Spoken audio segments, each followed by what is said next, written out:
Hey there! Today we're diving into the fascinating story of the F-22 aircraft, a true engineering marvel that deserves more recognition in aviation history. Let's get started. In a competition between giants, there's always a party that loses out.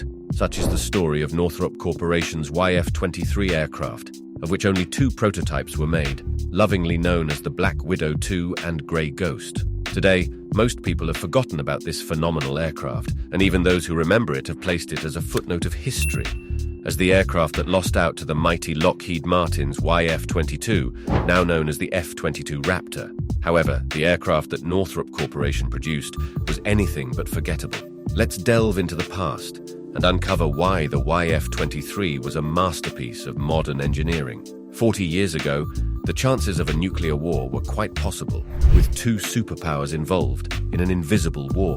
It was felt that the United States would find themselves in a terrible shooting war against an extremely heavily armed Soviet Union, with a 4-to-1 military advantage belonging to Soviet forces in Eastern Europe.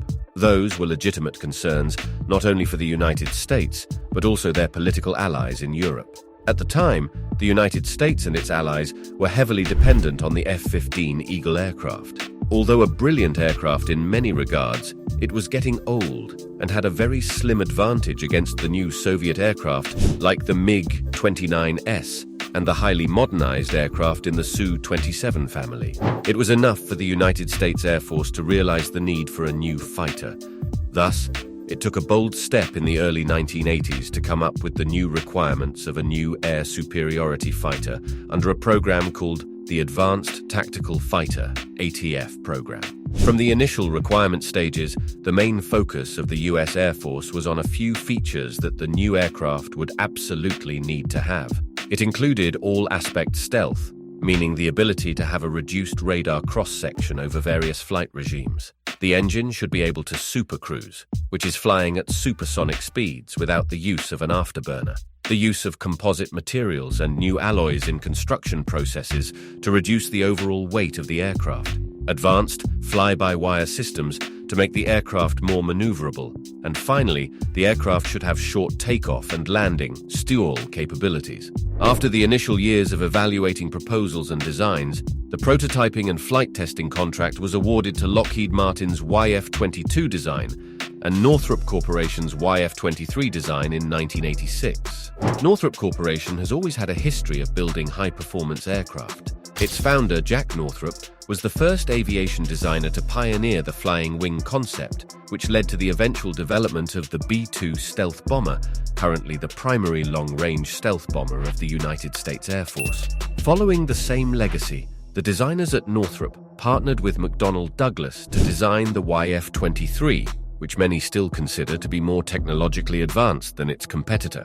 The F-23 prototypes were 67 feet 5 inches in length and had a wingspan of 43 feet 7 inches, slightly bigger than its competitor, the F-22, giving it a slight advantage in range and speed. The prototype air vehicles, PAV-1 and PAV-2, were powered by 2 Pratt & Whitney YF-119 and 2 General Electric YF-120 afterburning turbofan engines, respectively. Both engine types were able to meet the minimum ATF program requirements, generating 40,000 pounds of thrust with afterburner and the ability to supercruise. However, in the end, the Pratt & Whitney YF-119 was chosen to power the winning entry of Lockheed's F-22. Both prototypes could reach a maximum speed of Mach 2.2 and supercruise at Mach 1.6. The F-23's wing design was brilliant, featuring diamond-shaped wings or trapezoidal wings, which allowed the designers to reduce aerodynamic drag at transonic speeds between Mach 0.75 and Mach 1.2. This meant that the aircraft had good low-speed performance despite being an overall fast jet.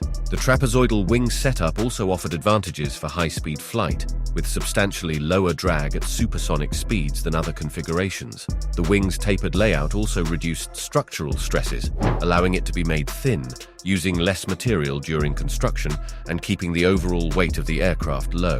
The F-23 also featured an all-moving V-tail in favor of the more traditional vertical fins and horizontal surfaces, a configuration known as a butterfly tail. This unconventional design reduced the overall exposed surface area of the tail, leading to less parasitic drag and making the rudder controls more effective for maintaining proper yaw control during high-speed flight. The cockpit of the YF-23 was placed very near to the nose of the aircraft to improve overall pilot visibility.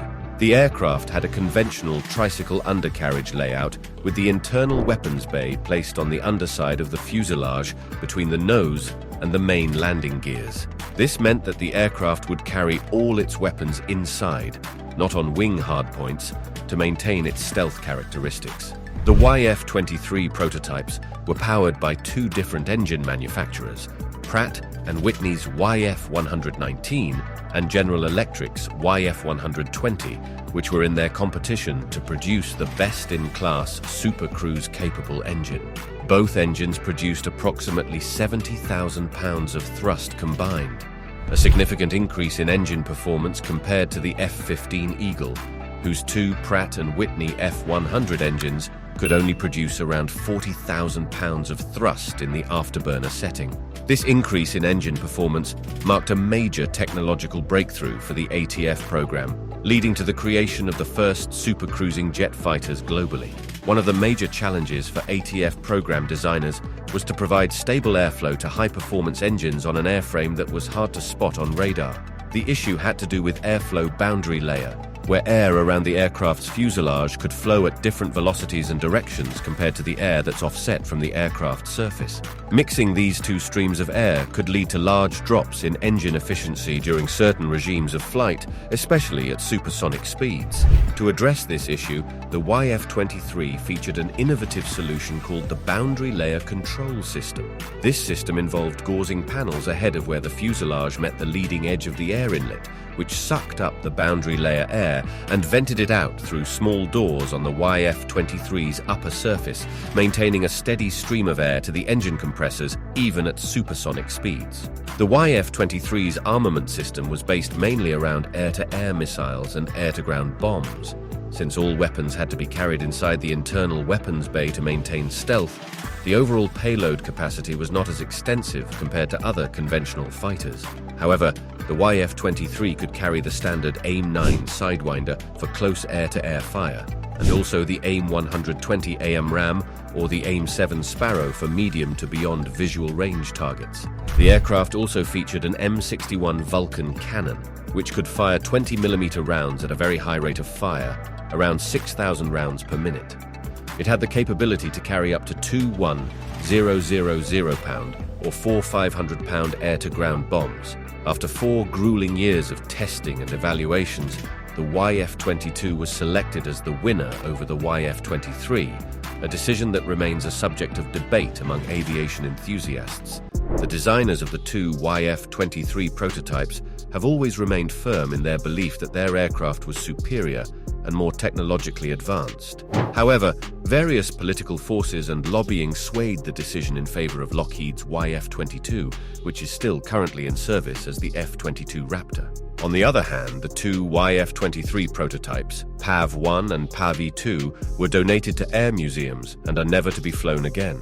In recent years, there's been a glimmer of hope for the revival of the YF-23 in the form of Japan's F-3 sixth-generation fighter. Japan is seeking the help of Northrop Grumman in aiding their design and development of its F-3 fighter program. Given the entire experience gained during the development of the YF-23, the company is optimistic about securing the contract for this project. Regardless of what the future holds, aviation enthusiasts would love to see the return of the YF-23 in its reincarnated form, taking to the skies and bearing fruit to all the research and hard work that was spent in making this magnificent aircraft that everyone seems to have forgotten. And that's a wrap on our journey into the world of the YF-23 aircraft. It's a story of innovation, competition, and the pursuit of excellence in aviation.